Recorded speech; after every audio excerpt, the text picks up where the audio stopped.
ያውላችሁ በሰዓቱ ማሳየው ቤት ሰዎች እየኖሩበት ያለ ህንፃ ነው። ከዛ የላይኛውን ካርታ አውጥተውለት ምናምን በቃ እየሸጡት ነው ማለት ነው። እና ቆንጆ ቤት ነው። እኔም በጣም ወድጄዋለሁ ቤቱን።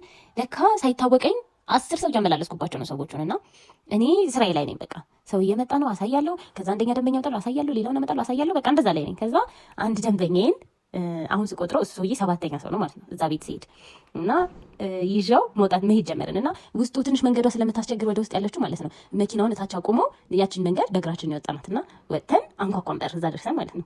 ከዛ በር ስናንኳኳ ጆሮ አይከፍቱም። በቃ ጮኬ እኔ ነኝ ቤት ላሳይ ነው ምናምን ብያቸው ነው የሚከፍቱት። እታች ነው የሚኖሩት እነሱ ማለት ነው። እንደዛ ብያቸው ነው የሚከፍቱት። ከዛ በኋላ ያኔ አንድ እንዳንኳኳ ልጅቷ በሩን ከፍት አደረገችና ዘላ ቤቷ ገባች። ከዛ ምን የሚያክል እብድ ውሻ አላቸው። በቃ እብድ የሚያክል በጣም ትልቅ ውሻ ማለት ነው። ዘለላ ወጣ። ከዛ እኔ ማስታውሰው በዛ ሰዓት በቃ ውሻውን እንዳየው ነው እኔም ደንበኛዬ እስከ መኪናዋ ድረስ ኔሮጥ ነው እስከ መኪናዋ ድረስ ማለት ነው። ከዛ በኋላ ተናደደች። በጣም በሸቀ የእውነት በጣም ደግሞ ያናድዳል። በጣም ተናደደ። እኔ እዛው እያለቀለኩ ውሻ ትቶን ሄደ። ከዛ እንደ መውጣት አለች ልጅቷ እንደ መውጣት ና ነገር አለች።